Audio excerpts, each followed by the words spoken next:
नमस्कार, मैं हूं आपके साथ साक्षी। एनडीए की जीत के तुरंत बाद बिहार की राजनीति एक बार फिर गर्मा गई है। चुनाव परिणाम आते ही बीजेपी और जेडीयू के बीच बयानबाजी तेज हो गई है और अब सबसे बड़ा सवाल यह है कि सीएम फेस कौन होगा।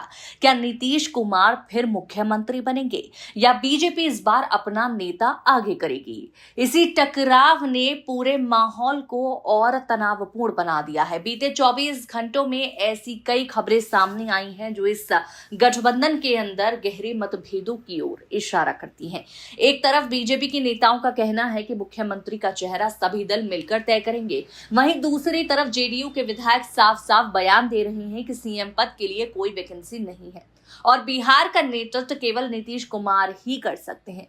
इस टकराव ने संकेत दे दिया है कि एनडीए की जीत के बावजूद अंदरूनी राजनीति बेहद पेचीदा हो चुकी है।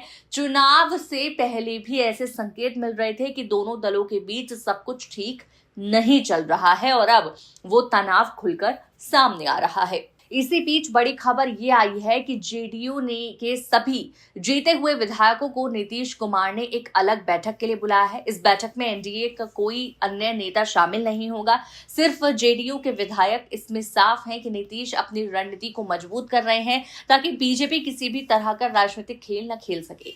नंबर गेम पर भी चर्चा तेज है क्योंकि अगर जेडीयू एनडीए से अलग होती है तो बीजेपी, लोजपा, हम और आरएलएम को जोड़कर भी कुल 117 सीटें ही मिलती हैं, जो बहुमत से 5 कम है। ऐसे में सवाल उठ रहा है कि क्या बीजेपी दूसरी पार्टियों को अपने खेमे में लाकर संख्या बढ़ाने की कोशिश करेगी? कहा जा रहा है कि बीजेपी एआईएमआईएम और बसपा के विधायकों को अपने पक्ष में लाने की कोशिश कर सकती है, जैसा कि आरोप पहले भी महाराष्ट्र जैसे राज्यों में लग चुके हैं। दूसरी तरफ जेडीयू के अंदर भी कई ऐसे चेहरे माने जाते हैं जो बीजेपी के संपर्क में रहते हैं, जिससे आशंका है कि बीजेपी जेडीयू के भीतर भी तोड़फोड़ कर सकती है। इसी डर से नीतीश कुमार अपने विधायकों को पास रख रहे हैं और बार बार बैठकें कर रहे हैं।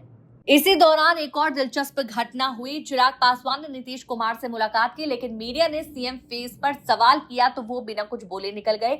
इससे नई अटकलें शुरू हो गई कि क्या चिराग और नीतीश के बीच कोई नई समझदारी बन रही है। तस्वीरों और मुलाकातों को देखकर ऐसा भी कहा जा रहा है कि दोनों दल किसी बड़े खेल की तैयारी कर सकते हैं।